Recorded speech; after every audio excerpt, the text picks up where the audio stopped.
here on top of the hill is where the Confederates were. They were mounting their charge, I guess.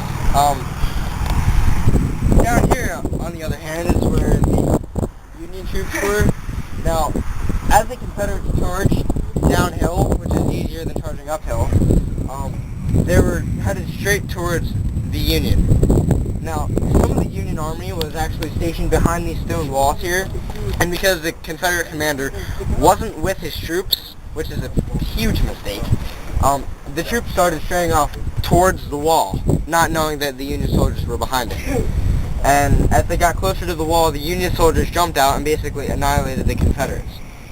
Here on top of Little Round Top was one of the main strategic locations of the Battle of Gettysburg. Now, Little Round Top is situated at the southern end of the battlefield and overlooks just about the entire battlefield. Now, what the Union Army did here is they had a fishhook formation set up, in which the top end of the fishhook, which is not the point, but the top end was set up over here at Big Round Top, and it extended all the way across, past where Meade was commanding, and then wrapped around behind where Meade was. The reason for the wraparound and the entire fishhook design was so that they could call in reinforcements as they needed them from the sharp end of the hook and send them basically anywhere throughout the field.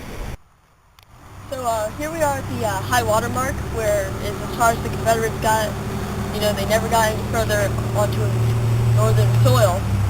And it's also the location of Pickett's charge, which is possibly the biggest military failure of the Civil War, where General Pickett, he just had his men march across this entire field, while the Union waited here, just ready to fire at them, and obviously they fired.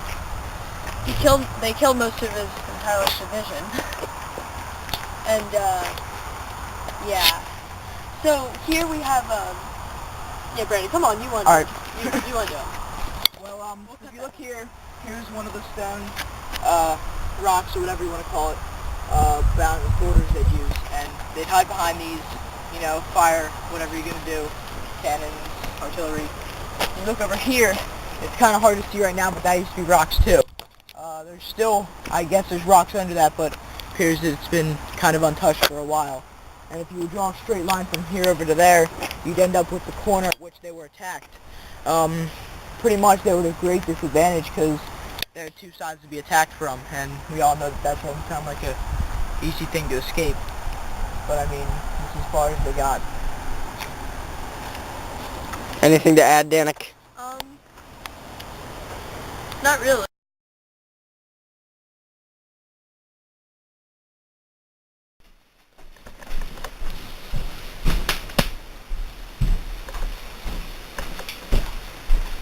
General Lee, at East Corporal. What is the news on the enemy? The Union Army was sighted 9 miles north of here, right around Key Lake. Okay, what are the numbers? 2 platoons and 1 artillery division, so. Send Division A straight towards them, and 2 hours after that, send Division B towards their western flank. Keep Division C in the reserves, and then, in case the attack fails, we have reinforcements. Yes, sir. I'll tell the troops immediately. At what time should this battle begin? The attack at Danik's Porch begins tomorrow at dawn. Yes, sir.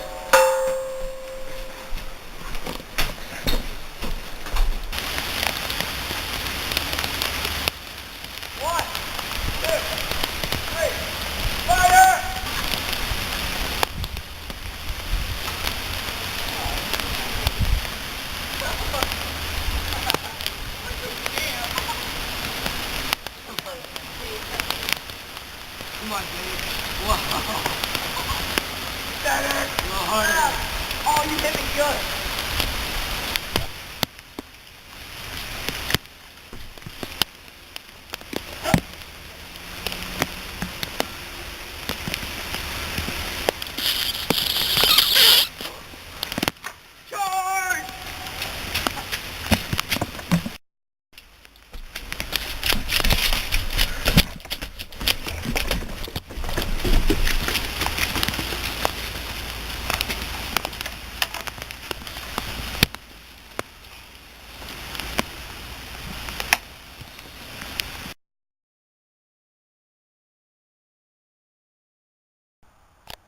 Lincoln! Oh no!